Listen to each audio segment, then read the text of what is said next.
Well, hello there. Welcome back to Introduction to Cultural Anthropology. Um, we're getting back to our discussion on poverty and inequality, and we're going to start talking about sort of the construction of class, um, and specifically looking at things like American culture. So, is the American dream real? Now, the interesting thing about the American dream is that we actually can view it from a couple of different angles, right? So, for some people, they might say that absolutely the American dream is real, right? If you work hard enough, you bootstrap hard enough, you can achieve anything. And then there's going to be other people that are going to say the American dream is not real, right? There's inequality.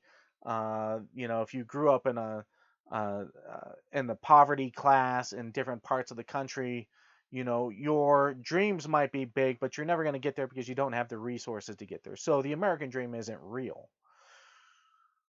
And both of those things are right, um, because it all depends on perspective. One of the interesting things to think about the American dream is that those that live in America are going to have one perspective of what the American dream is, and those that experience the American dream outside of the United States are going to experience something else. Right? A lot of times we have a lot of people that are moving to the United States, that are immigrating to the United States because they see all of the benefits and the popularity of the United States and everything that you can get from being a citizen here, right? And a lot of that is coming from American media, right? If you watch American television, if you watch sitcoms which have been broadcast around the world, you see that the modern American family has a big house and lots of stuff, and they have usually a good job, and yeah, it's going to be funny and all that stuff. But they see that and they say, "Hey, well, that's American life. That's what I want." Um, and because of that hegemonic force that's gone out throughout the entire world, we have sort of what the American dream is projected as, right? This is what um, the average American would experience. And if you want to live here, that's what you can expect to get. However, if you do live here, right, we know that there are lots of places around this country that is not the experience of um, what the American experience actually is, right? So the American dream is both truthful and lying depending on your point of view, where you're coming from, and what your experience actually is. So it's important to know that, yeah, right. It's a reality, but it all comes from different perspectives.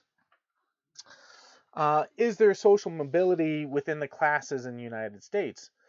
And outwardly, yes, there is. However, we still have cases in which communities, especially poor communities, do not have a lot of social upward mobility. And that's just because of opportunity, right? If you go into a lot of impoverished communities, you end up having places that have poor access to education, poor access to jobs, right? It's risky for a company to move into an area that is impoverished because, is that community going to be able to work in that job? Are they going to have to be concerned about lawlessness or the reliability of the population there? Um, Access to resources, to the environment. The environment can have an impact. If you live in an impoverished community, the environment is usually not in a great state, right? Because there isn't, again, access to those resources. Um, and so people don't care as much about the environment. So, right, you can have that upward mobility, but it takes a lot of effort to get there, right? And the lower working class has a more difficult time of um, jumping that bridge and getting to that.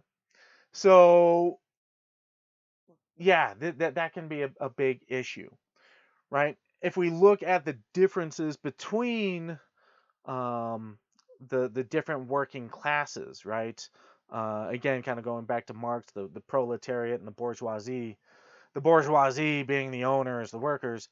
The difference between the owners and the laborers has become much greater in the last 50 years. Before, back in the 1950s, if you were the owner of a company, you might make 7, 8, 10 times as much as your standard laborer within that company, which was, a big gap at the time. Now you might have the owners of a company that are making 100 times as much as the average laborer in that company. And that wealth gap has created a huge difference um, between those individuals, right? And what happens to the laborers and their work and the labor that goes into that, right? The products that are created, the services that are being supplied, their value um, overall has gone up. They become more expensive, and yet the average laborer, right, their piece of the pie has become, on average, much smaller. Right, it hasn't grown as those products have become more and more expensive.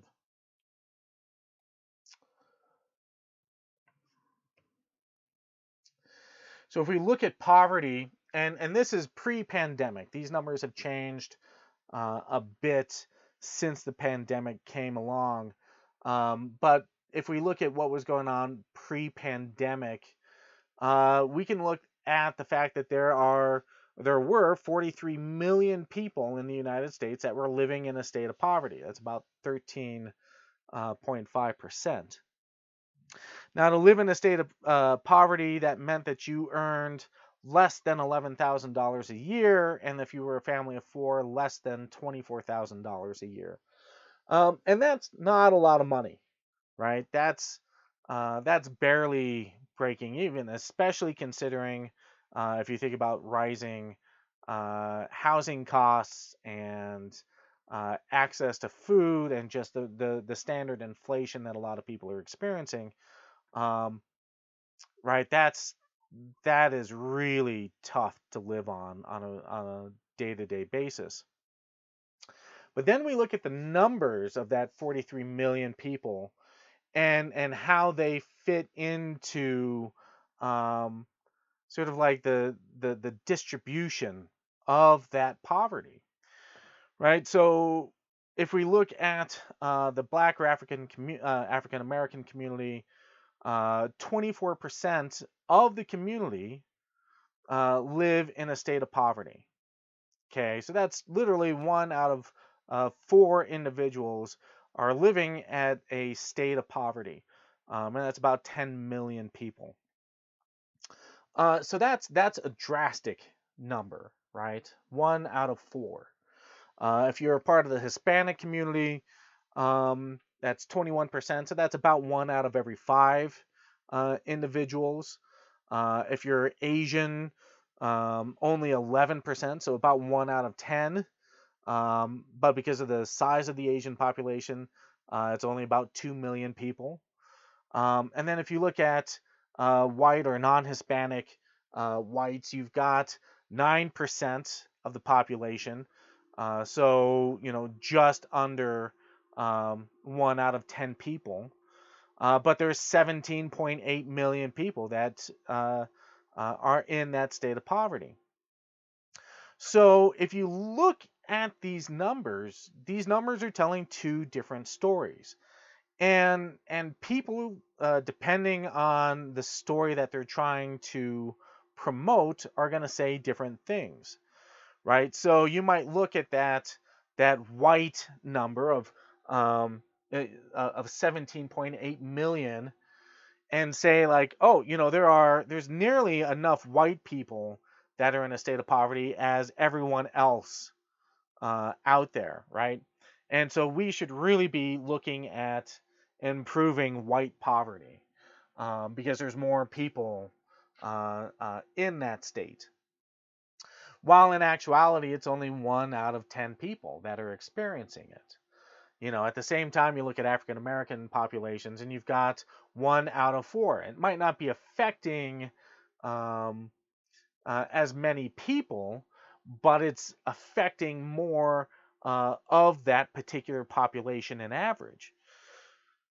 So you've got two different stories sort of being told here, and depending on who you're listening to, you start getting two different approaches to dealing with poverty. And this becomes really important to take into consideration, right?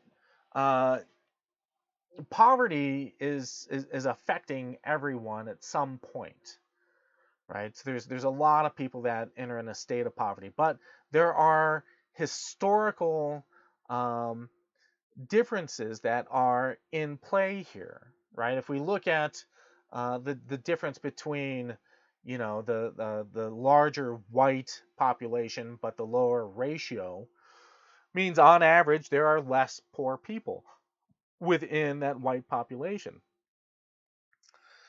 If we look at the African American population, again, we look at sort of the historical issues going on, the racial legacy of slavery and of the Jim Crow era, right? These are laws that um, and events in our history that really had a major impact on these populations. Slavery being a massive one, um, and then again, uh, after slavery with Jim Crow era laws, segregation, not allowing um, folks to move into neighborhoods um, through HOA laws or practices. Uh, all of these things have had an impact on these different populations.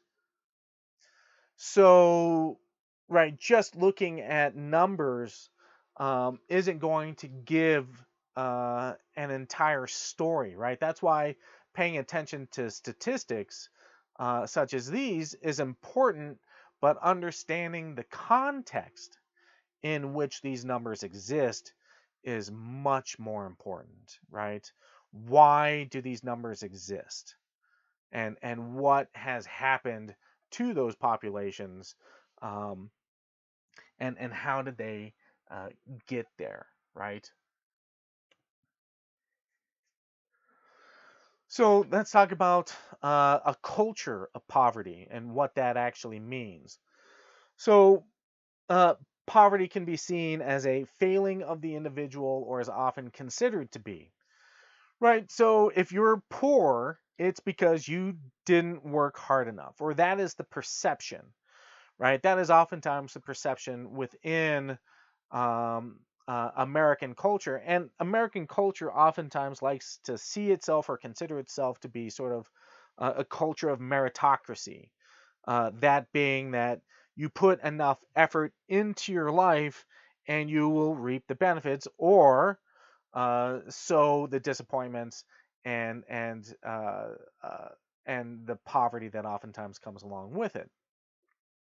Right? It can manifest as a mental condition, a belief of helplessness or hopelessness, and is oftentimes considered to be a rut too deep to get out of.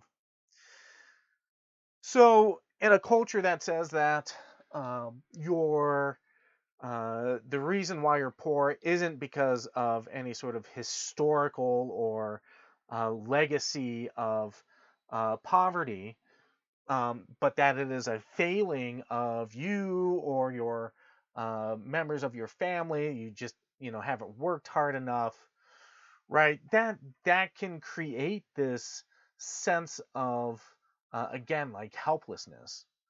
Um, and when you have that, and this goes back to that concept of habitus, right? If you believe that that is the state that you're in, why work hard to get out of it? If you don't see yourself being able to get out of it, all of a sudden it just becomes your normal culture, or that culture of poverty, right? And it can influence um, different communities around the world that live in that state of poverty. Like, I don't see a way to get out. I don't have the resources to get out of that state of poverty, and I will never get out of that state of poverty. So why should I try to, right? Um, and this can also be impacted by even just the focus of reality, right? So let's say that you are living paycheck to paycheck, right? And most people in this life have experienced that sort of like living paycheck to paycheck, subsistence living, okay? Um, and when you're living subsistence living, it's hard to imagine getting out of that, right? Because a lot of time your focus is on survival, right? You might have two jobs, right? And those two jobs, they might not pay well, right? But they afford you enough to be able to afford your apartment, or to sustain if you have any kids, right? Making sure that they have enough food and enough resources to go to school and all of those things. So you might work, 40, 50, 60, 70 hours a week, and it's hard to be able to put any effort towards something else, right? And so that's when you get into, again, that culture of poverty, of being forced to work, and not to be able to excel beyond that, because you don't have that real, very much real resource of time, right? If you don't have the time to go beyond subsistence living, then it's hard to get yourself out of that, right? Or say that you're in a family and you've come of age where you can start working, and your family is in a state of poverty, right? So instead of leaving that family to go on to get a better education, to travel to a different part of the country in which you might find a better job, you choose to stay within that family to help support that family, right? So you end up choosing to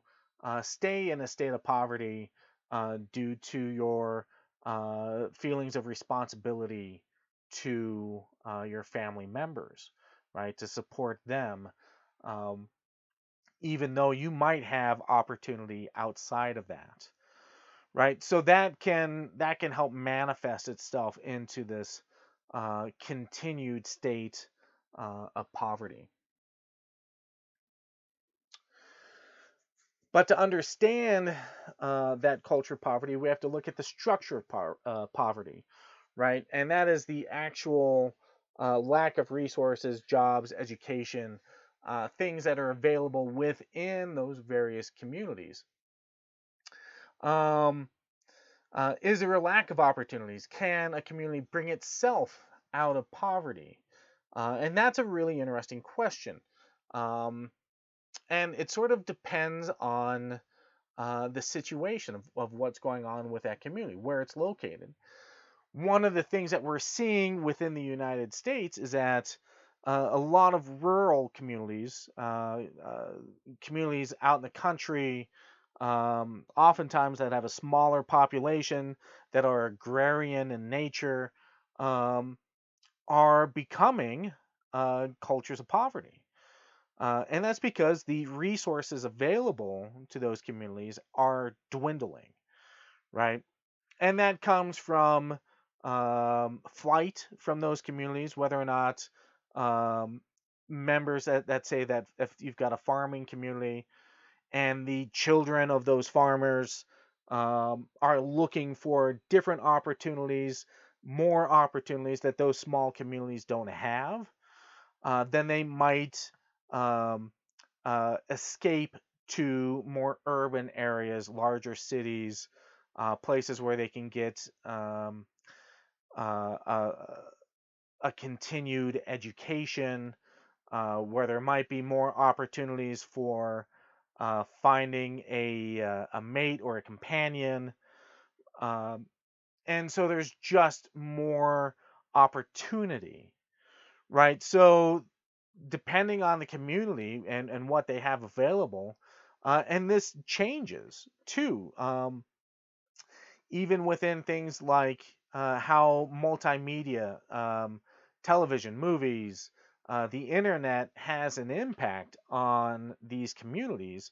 When again you see that American Dream, but they take place in a city. It takes place and shows the opportunity that might be available within these urban communities that people end up leaving, right, to find better opportunity.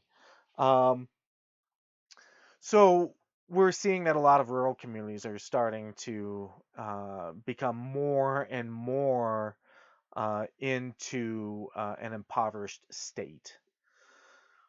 So, and that's due to, again, that the flight of people looking for those opportunities and the capability to leave those populations, right? Um, when we didn't have that capability of like just packing up our car and moving, and sort of the impetus to be able to do so, right? People would usually stay in that community and make it work and keep that community functioning and prosperous. But as soon as those opportunities started to dwindle and the capability of travel greatly increased, and those opportunities outside of that community become more and more welcoming, well, then all of a sudden you start seeing that flight take place and people leaving those communities. And so, can you change the economic identity of a community? You can. It's really difficult to be able to do that. It depends again on whether or not that community can adapt to changing circumstances.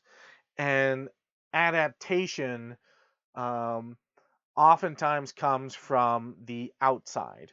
You end up needing to have new ideas brought in. Um, and that usually means someone from urban areas, people with a lot of education, making the decision to make a change or an impact on those local communities. And that might be changing agriculture into something else, or changing how agriculture is done. Um, and then again, you also see sort of the change in the small mom and pop farms are being bought up like crazy by commercial farms. And that has a big impact on those families as well. The change in uh, technology, right? Buying a modern day tractor for farming can cost as much as $500,000, right? Just a tractor, right? Can be worth $500,000. So, do you have the technological capability to operate those farms? Can you afford to make those changes as older technology is phased out through multiple ways? So, yeah, this is sort of a big issue when it looks at sort of rural communities, right?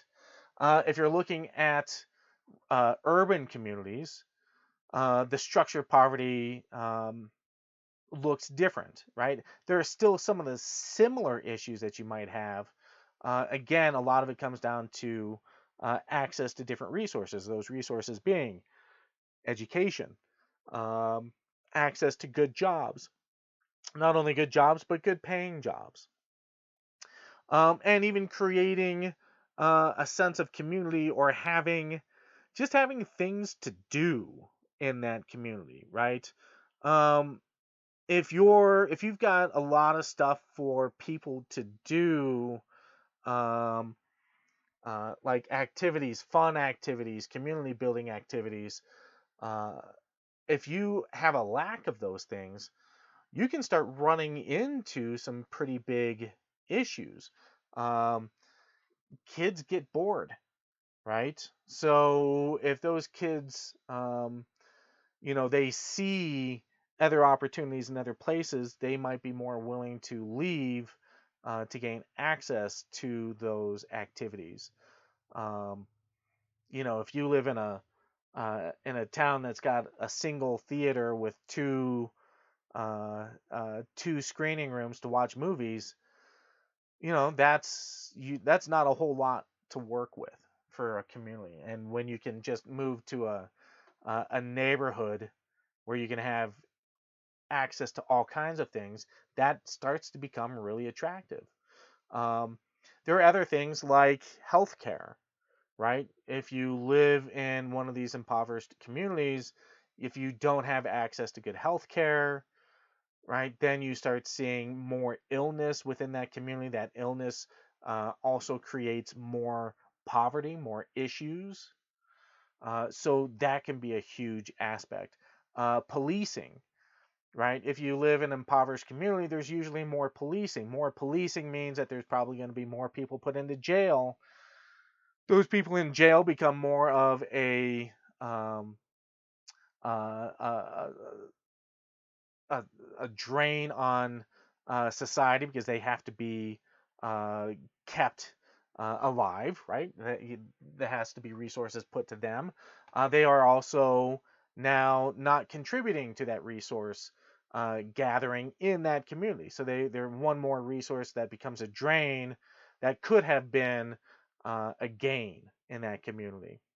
So between healthcare and social justice, criminal justice, access to healthy food, all of these different things um, can be a detriment to a community and can be a part of that structure of poverty, right? All of these things, all of these resources can have a big impact.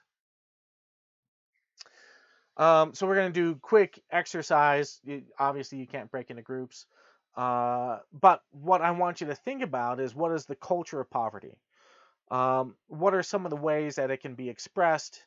What are some of the ways that people live in that? We've given quite a few examples of what that culture of poverty might look like. But what else can you come up with to sort of add to that conversation? What are some of the ways that it can be expressed? How do people engage in that culture of poverty? What are some of the things that they do or say, or becomes a part of their daily lives, that we can see that is expressed? And then what do you think are some ways that can be done to fix this culture of poverty, right? What are some things that you might consider doing that would have an impact on these communities? So let's take just a couple of minutes and just hit the pause button and then think about it for a second. What is it about the culture of poverty that you think is being expressed through it, and then how would you change it to make it better? All right, so hit the pause button and we'll come back in a minute.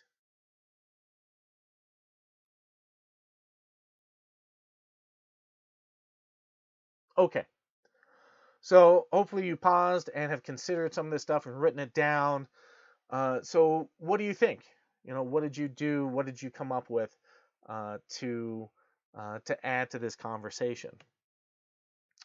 Okay, so that's continue this subject, but in a different sense. Okay, so let's talk about consumer culture. So consumer culture is something that the middle class is experiencing more and more. Um, the and has become a crux to lower income populations. Um, if we think about what we can accomplish with things like credit cards or just credit in general, bank loans, things like getting a car loan, a mortgage, right? These are ways of gaining items within our lives that we cannot directly pay for, right? Um, One of the reasons why the housing market is so expensive, right? Again, we go back 60, 70 years, it's not uncommon that a house would only cost, $20,000, right? And through inflation, that would probably be about fifty to $100,000 today. Um, but over that time, that housing market has spiked. But the thing is that people are willing to pay a 30-year mortgage to be able to own that home, right? So they agree to the idea of paying for 30 years to own something, right? And we do the same thing when it comes to buying a car, right? Well, I want to buy that new car. I don't have the money right now to be able to buy it, but hey, I'll agree to paying a monthly cost of four, five, $600 to be able to own or even just lease a car, right? Just the opportunity to drive that car for a couple of years before I have to turn it back in and not actually owning it, right? That right there is basically you're paying rent on a car. Um, so all of a sudden we start looking at sort of like these ideas of wealth, right? If you can't get a loan for a house, you're probably going to have to rent. If you're paying rent, you're not actually capitalizing your money, right? Your money is going to someone else, which is allowing you the privilege of living in that place. If you buy your house, right, that house is, guess what? That money's going towards yourself, right? You're actually paying yourself in the long run because you're growing value in that house.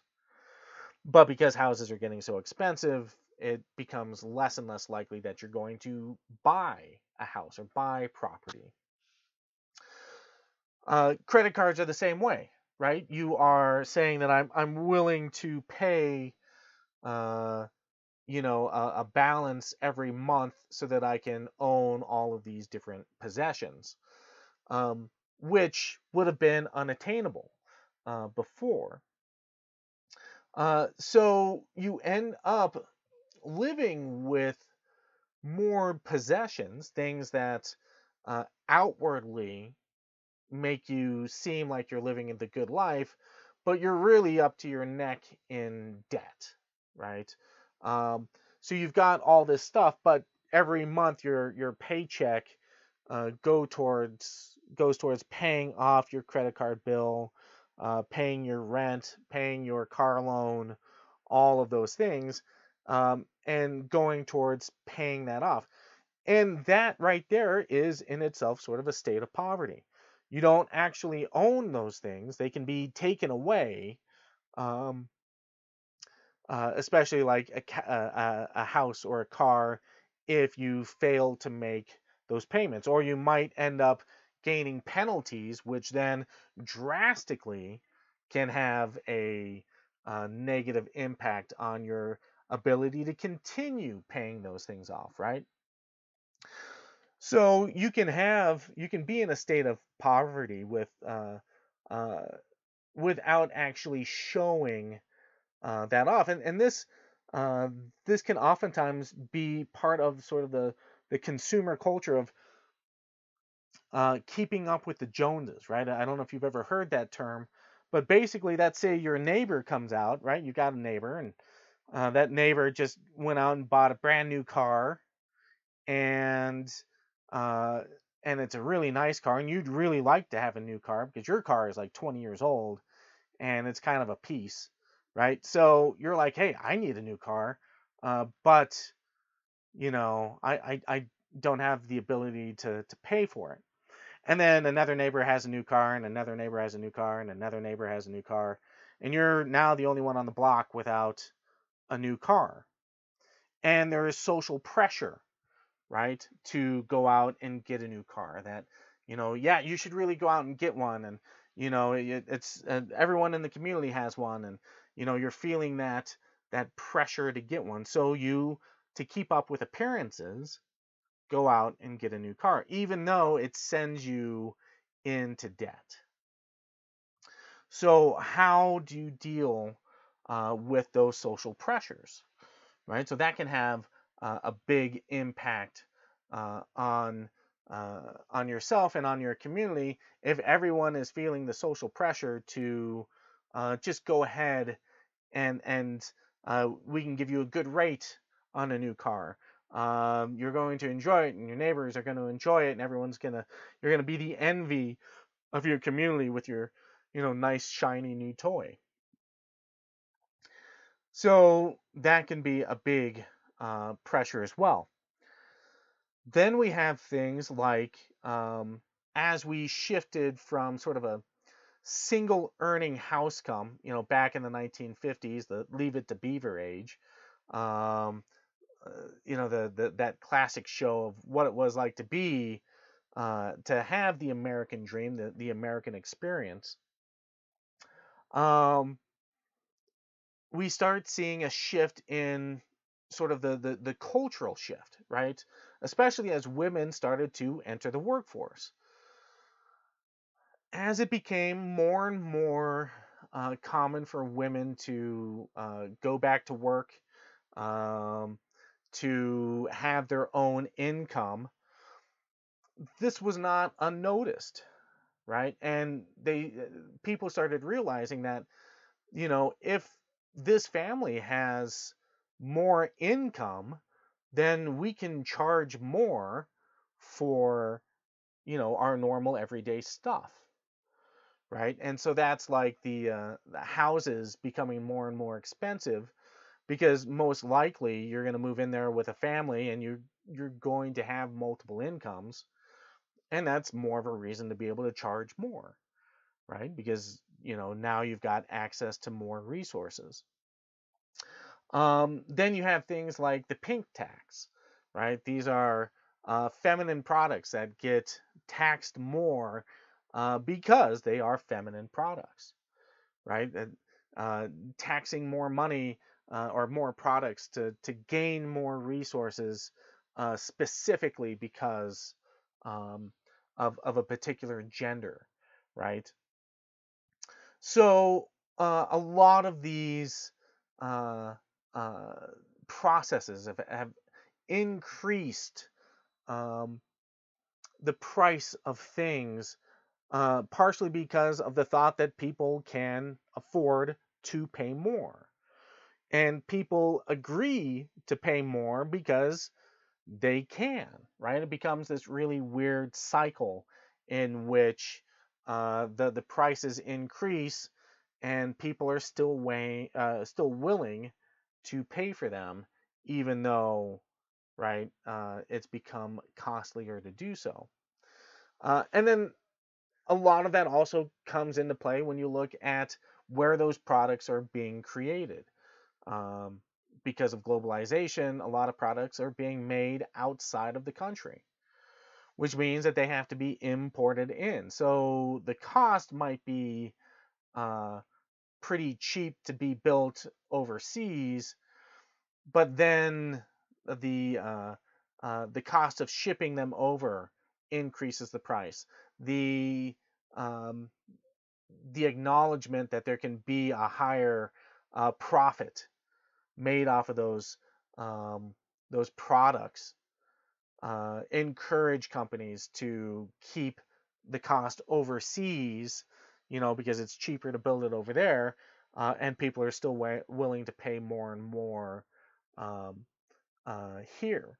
So, right, that understanding the relationship between the manufacturing of products and where they're coming from and the cost of shipping and the willingness of a community to pay more because they believe that they need to have more, right? Because of those social pressures.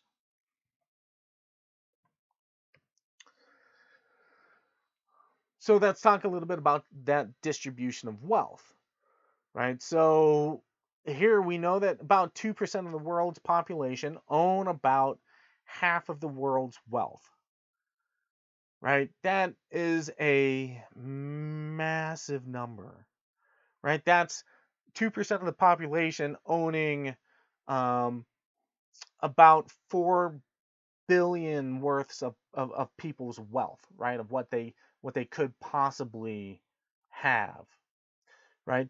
20% of the world's population owns 75% of the wealth. Again, that's a huge um, distribution of wealth and products and who's going to have it. If you think about the standard American experience and the amount of money that we actually create on a regular basis, it's quite a bit of money. If you think that there is a billion people that live off of $1.25 a day, right? A billion people, which is an astronomical number, right? And they live off of $1.25 a day worth of resource, and that's right around say about $400, $420, something like that, um, a year, right? That's all the money that they have for an entire year. Now think about that for a second. You know, the fact that I can go to the gas station and just filling my tank of gas is going to cost me, and I drive a truck, could cost me $80 to fill up my tank of gas.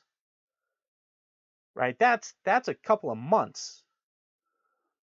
Right? That's like 3 months worth of uh, survival for one person in some of these communities. So think about again the amount of resources that we have access to, especially in a wealthy country like the United States, compared to other communities around the world and what they have access to as far as resources go. And we can start to see sort of the difference between those places and the state of poverty that they live in. And then think about how does this impact things like health and education, right? What would happen if um, a lot of that changed? If healthcare got better, if education got better, what would the lives of those people look like? And how would it be different compared to today that, we have the access to public education? Every child, right, can get that education that can provide them with a good livelihood and lots of different opportunities for their careers. What happens to the kids that don't get that kind of an education? And so, this can be um, a really difficult thing to consider. Education and health can be huge indicators of how well a country is going to do, whether or not they're going to have um, a lot of disease and outbreaks that could, because of globalism, impact the entire world, whether or not there's going to be more fighting or warfare in those communities based on the access to opportunities, right? And the protection of those communities. So, uh, yeah, it's really important to understand the relationship between um, what happens when you have those kinds of resources, what happens when you have access to education, access to healthcare, access to good quality food, um, to understanding human rights, all of those things, compared to living in that state of poverty and not being told, not that having that habitus of knowledge and capability, right? Really important to consider when looking at these kinds of things. Okay, so for the conclusion, right, we have talked about inequality and class systems are part of every modern society, and even societies that are not considered to be modern by today's standards. Early humans practiced egalitarian ideologies in which everyone participated and everyone benefited. Um, that doesn't mean that everybody contributes at the same time or to the same degree, but everyone has contributed throughout their entire lives, so everyone will benefit throughout their entire life.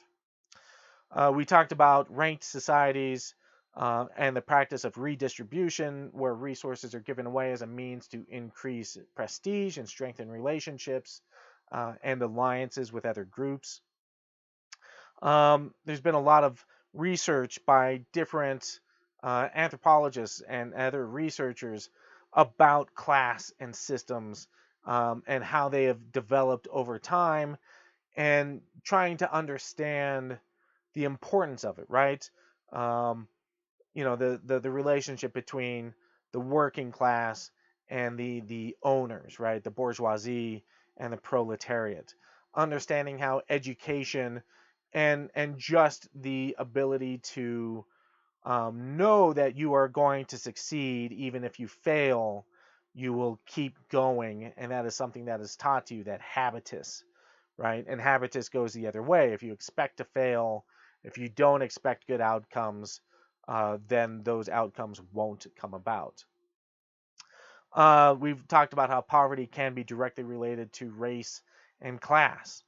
We've talked about how uh, the individual takes on the burden of poverty, and how it can be seen as a social or individual failing, and how when it comes to poverty, we will sometimes choose to go into a state of poverty, um, to look at debt and sort of that idea of hidden debt due to credit cards, due to mortgage, due to um, trying to keep up with the Joneses, right? That hidden aspect of debt can be dramatic and yet not easily observed, right? And then we also talked a lot about the haves and the have-nots, right?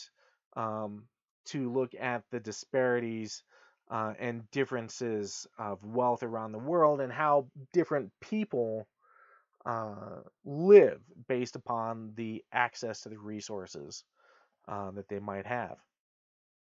So all of these things are part of how we look at things like poverty and inequity, how us as a community can really have a big impact, right? Whether or not you're in a modern society, whether or not you live in a rural society, um, poverty based upon your access to resources, including education, access to food, access to healthcare, and the idea of habitus, of being taught that you can succeed, and that perspective.